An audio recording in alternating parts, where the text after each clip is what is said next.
Bismillahirrahmanirrahim. Assalamualaikum warahmatullahi wabarakatuh. Para mahasiswa,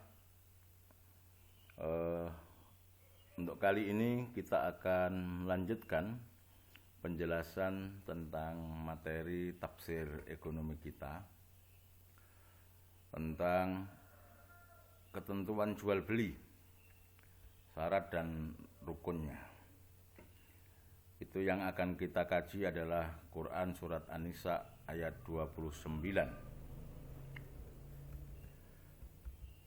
Bismillahirrahmanirrahim.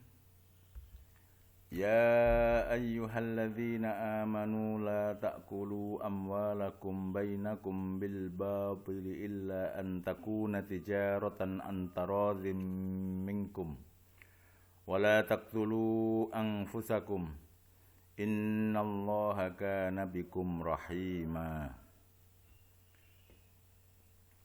Sesuai materi-materi yang lalu, kita target para mahasiswa harus menguasai terjemah kata per kata dari setiap ayat yang kita kaji dan terjemah secara keseluruhan. Ya ayyuhalladzina amanu, wahai orang-orang yang beriman, la ta'kulu, janganlah kalian makan, amwalakum, harta-hartamu, bainakum, yang ada di seputar kamu, sekitar kamu, bil babili, dengan cara yang batil. Illa an takuna tijaratan, kecuali cara memperoleh harta itu dilakukan dengan tijarah, dengan perdagangan, dengan perniagaan, antarodin, yang didasari atas suka sama suka, minkum, di antara kalian atau dari kalian. Wala taqtulu, dan janganlah kalian membunuh anfusakum, diri kamu. Innallaha, sesungguhnya Allah, kana bikum, adalah kepada kamu, rahima, maha menyayangi. Kata kunci keyword dari ayat ini yang akan kita bahas adalah kata-kata bil batil, ya, bil batil, tijarah, antarodin. Itu yang berkaitan dengan syarat dan rukun jual beli. Para mahasiswa, ayat ini turun untuk memberikan kesan dan pesan kepada umat Islam untuk sedikit demi sedikit menghapus praktek-praktek mencari harta yang dilakukan pada masa jahiliyah yang menghalalkan segala cara. Oleh karena itu ayat ini dimulai dengan kata-kata ya ayyuhalladzina amanu, wahai orang-orang yang beriman. Jadi posisinya sudah beda. Yang sebelum ayat ini turun, mereka itu mempraktekkan praktek-praktek mendapatkan harta yang tidak legal, yang tidak benar. Maka dengan disentuh hatinya dengan predikat orang-orang yang beriman, maka praktek-praktek itu harus dirubah. Oleh karena itu, praktek mendapatkan harta yang secara batil itu harus diganti dengan konsep tijarah, mendapatkan harta dengan perniagaan yang benar, tidak dengan cara yang batil, dan cara yang mendapatkannya dengan cara antarodin, suka sama suka. Baik, untuk kandungan yang pertama saya akan mengulang beberapa hal yang sudah saya pernah jelaskan dulu. Ya ayyuhalladzina amanu la ta'kulu amwalakum bainakum bil batil. Kata la ta'kulu sudah pernah saya jelaskan bahwa mengapa di ayat ini Allah menggunakan kata la ta'kulu. Janganlah kalian makan Meskipun kata yang digunakan adalah janganlah kalian makan, itu bukan berarti kalau tidak dimakan dengan cara yang batil itu menjadi boleh, bukan seperti itu. Meskipun di sini perintahnya jangan memakan, tetapi kata-kata penggunaan kata-kata janganlah kalian makan, kata makan digunakan itu sebagai isyarah, sebagai petunjuk bahwa ya orientasi orang bekerja, bermuamalah, mendapatkan harta itu ya untuk kali pertama adalah untuk kepentingan konsumtif, makan. Yang kedua yang perlu kita jelaskan adalah bahwa yang di garis tebal dalam hal berniaga mendapatkan harta, yang dilarang adalah al-batil. Al-batil itu apa? Ya semua transaksi yang tidak sesuai dengan prinsip-prinsip muamalah. Jadi al-batil itu adalah semua transaksi yang bertentangan dengan prinsip muamalah seperti curang, ya, mengurangi timbangan, menipu, ya, riba, korupsi, dan semua praktek-praktek yang bertentangan dengan etika ekonomi Islam yang sudah kita bahas, yaitu halalan thayyiba. Tolong diingat kembali ke pembahasan halalan thayyiba kemarin, saya tidak akan mengulang lagi. Berikutnya para mahasiswa, di surat An-Nisa ayat 29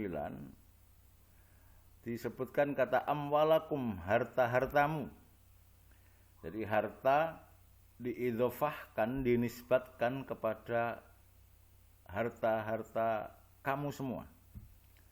Itu dari sisi balaghah, gaya bahasa memiliki banyak arti. Di antaranya adalah bahwa di dalam Islam harta perseorangan itu dipandang sebagai harta umat seluruhnya. Artinya apa?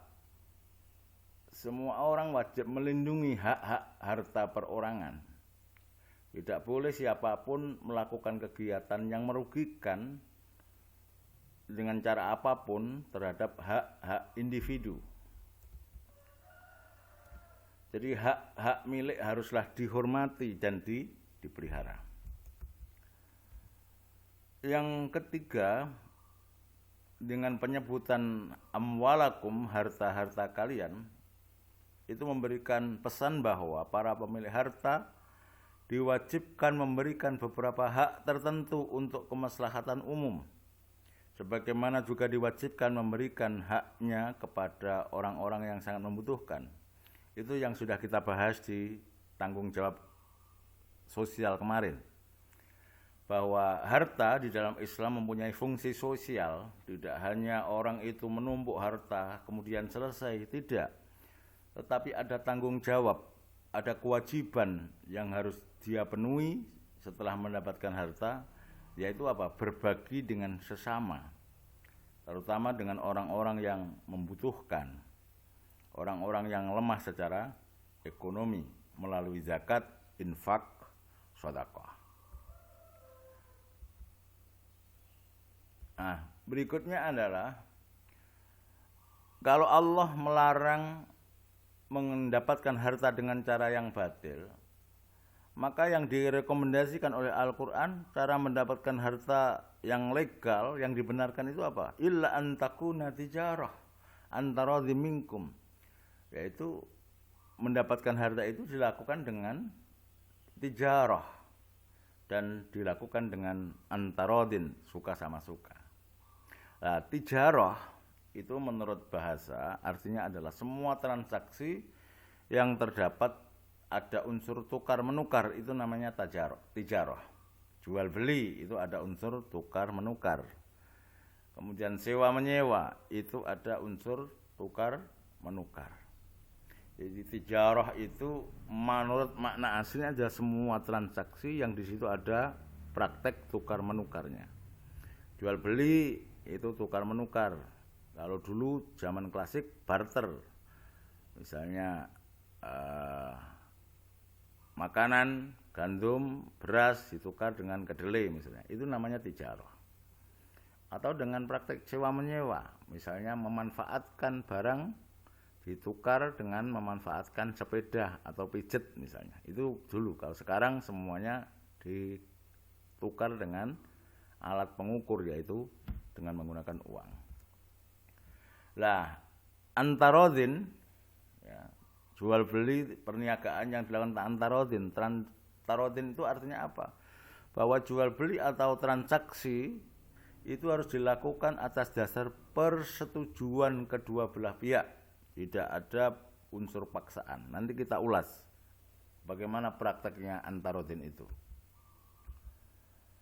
Nah, sekarang ini yang menjadi tema kita, bahwa perniagaan termasuk di dalamnya adalah jual beli itu dilakukan atas dasar antarodin, suka sama suka.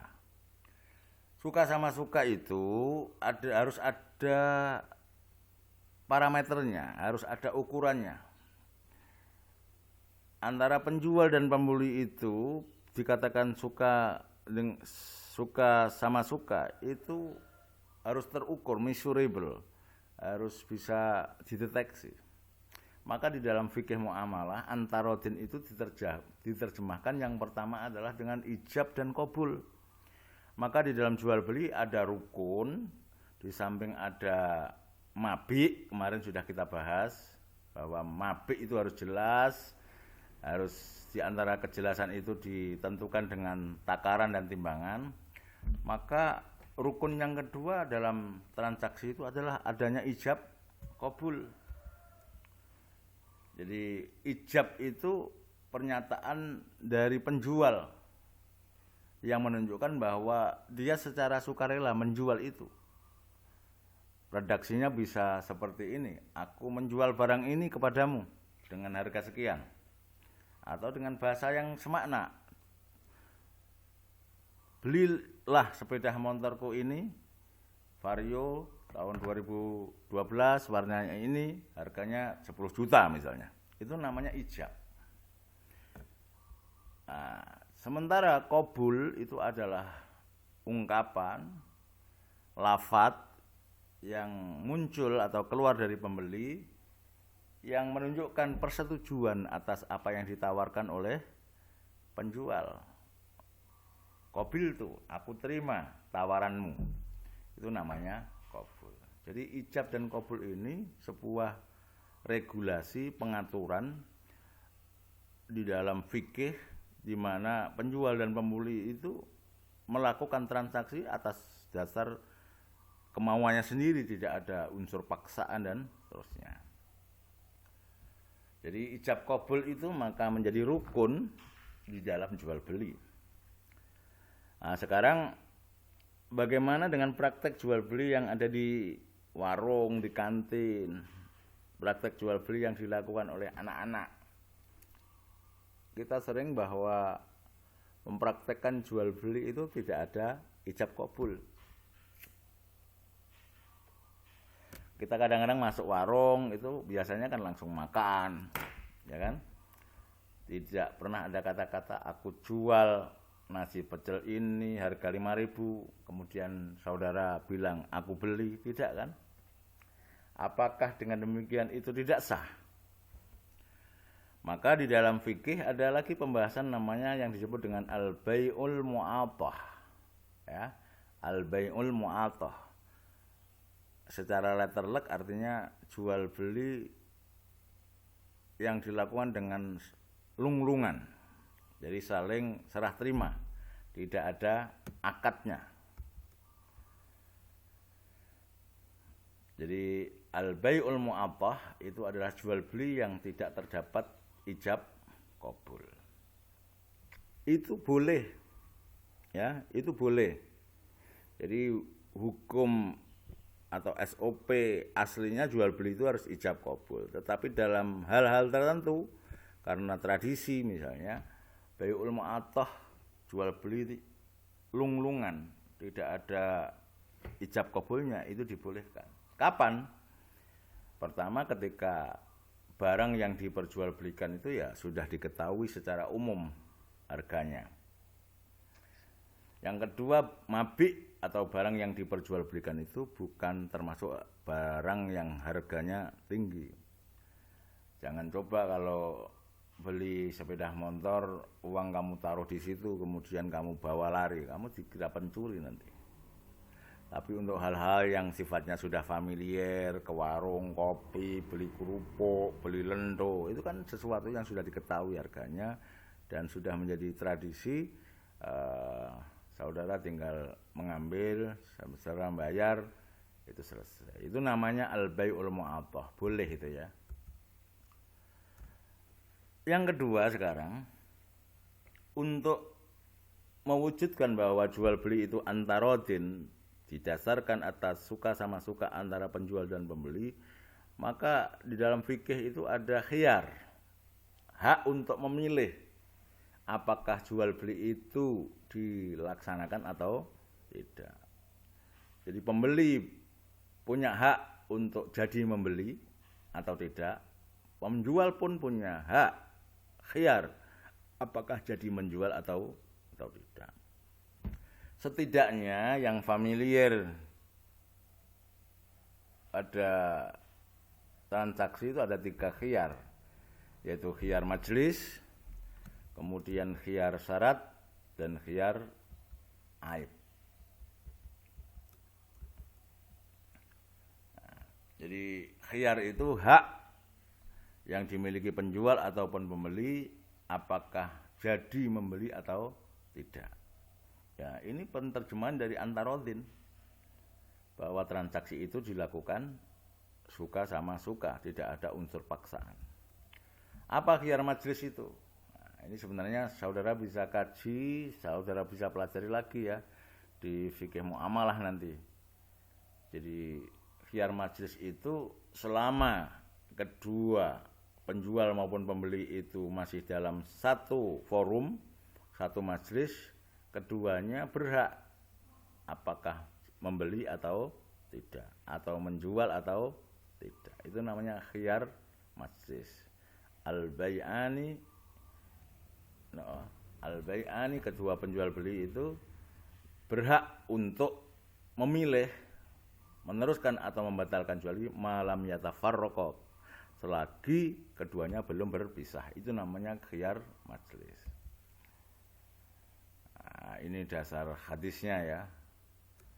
Jadi apabila ada 2 orang melakukan transaksi jual beli, maka masing-masing dari mereka mempunyai hak khiyar selama mereka belum berpisah dan masih berkumpul, atau salah satu pihak memberikan hak khiyarnya kepada yang lain, dan seterusnya. Ini bisa dibaca nanti. Yang kedua ada khiyar syarat ya. Jadi khiyar syarat itu adalah hak memilih bagi penjual maupun pembeli berdasarkan persyaratan yang disepakati. Misalnya beli sepeda motor, menjual sepeda motor. Setelah dilihat pembelinya cocok, harganya cocok, penjualnya juga sudah cocok, tetapi kemudian diberi persyaratan, disyaratkan. Tapi tunggu dulu ya, jadi tidaknya ini misalnya penjual mengatakan nanti dulu, tapi saya minta waktu 3 hari. Nanti apakah saya jadi menjual atau tidak, sebab nanti khawatir anak saya masih senang terhadap sepeda ini. Atau sebaliknya pembeli juga mengatakan, saya minta tempo waktu dulu ya, nanti kalau anak saya yang mau saya belikan sepeda motor ini mau, ya jadi saya beli, tapi kalau tidak ya tidak. Itu namanya khiyar syarat. Lah yang ketiga adalah khiyar aib ya. Khiyar aib itu artinya penjual atau pembeli itu boleh memilih apakah meneruskan jual beli atau tidak, ya, karena ada cacat aib pada objek atau barang yang diperjualbelikan.